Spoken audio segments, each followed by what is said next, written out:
Biology Unit 6 project video tutorial. My name is Jessica Avalos. And I'm Giovanna Torres. This is Turner syndrome. Meiosis is a basic process in which a cell undergoes two divides into four haploid gametes.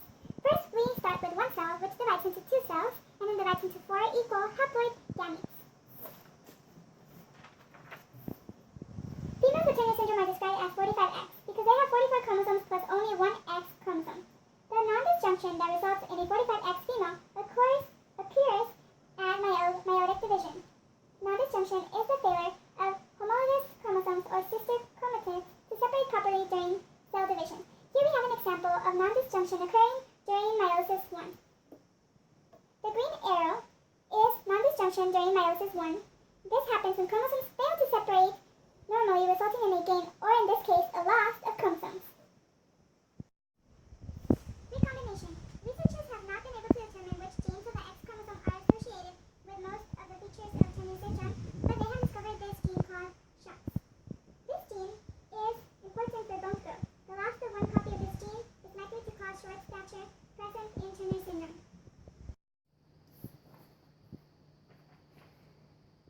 As mentioned before, females with Turner syndrome have cells that contain all 22 pairs of chromosomes but have only one X chromosome. The most common karyotype in Turner syndrome individuals is 45X, also known as monosomy X, present in more than half of the patients with Turner syndrome. So as you guys can see, in the karyotype of a 45X female, there is a missing X chromosome, which means that this is where the problem derives. Instead of 2, there is only 1.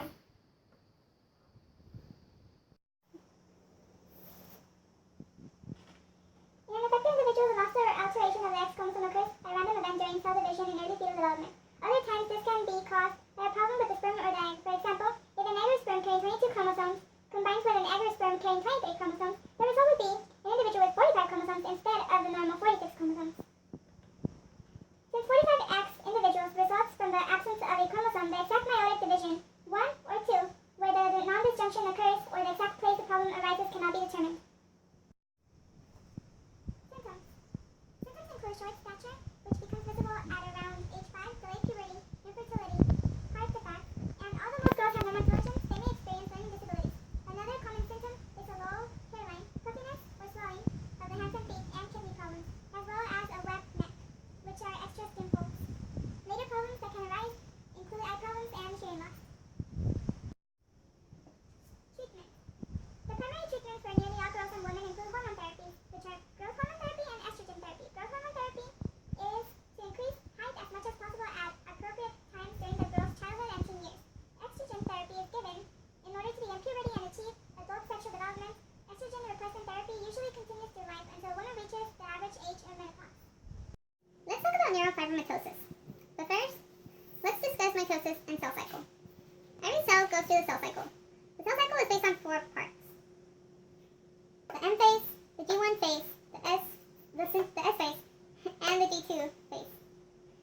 The M phase is mitosis, which mitosis is based on 5 phases.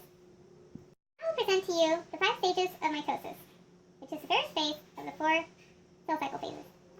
The first phase of mitosis is prophase, which is when the cell knows that it needs to get ready to divide. So, the cell will start gathering up the chromosomes so that they can get ready for splitting. Then goes metaphase, which is when the chromosomes are lined up to get ready to be divided. After that goes anaphase, which is when the chromosomes are split and sent into 2 different sides of the cell, so that telophase can then make sure that the one cell ends up turning into 2 cells by closing the membrane, which gives us interphase, which is the 2 daughter cells with the same DNA. Interphase is practically the rest of the phases in the cycle. Because during interphase, the 2 daughter cells, when split, go through growth, DNA replication, and prepare for M phase, aka mitosis. Now, cells that don't respond to cell cycle control are cancer cells, which means they usually ignore checkpoint. Neurofibromatosis is known to cause tumors that may be malignant or cancerous tumors. If we go back to mitosis, mitosis is closely controlled by the genes inside the cell. But sometimes this control can go wrong. It is possible for mitosis to go out of control during every replication of cells, which will lead to new cells going out of control. This out of control process is what leads to lumps or tumors. When it comes to neurofibromatosis, it is nerve cells and or skin cells that go out of control during mitosis. Neurofibromatosis. Neurofibromatosis is a disease that tends to cause tumors in areas of the nervous system or in areas of the skin. It is also known to be a genetic disorder, which has the side effects of giving cancer. There are two types of neurofibromatosis. Type 1 is transmitted through chromosome 17 and is caused by a mutation of the NF1 gene. This type causes tumors or lesions on the skin that may mutate to be cancerous. Type 2 is transmitted through chromosome 22 and is caused by a mutation of the NF2 gene. This mutation causes tumors in the nervous system. Now let's talk about density-dependent inhibition, which happens when a cell is crowded, which stops cell division when they are in contact with other cells. This is caused by a lack of growth factors. Growth factors are a protein that promotes cell division. In our case, this protein is neurofibromin.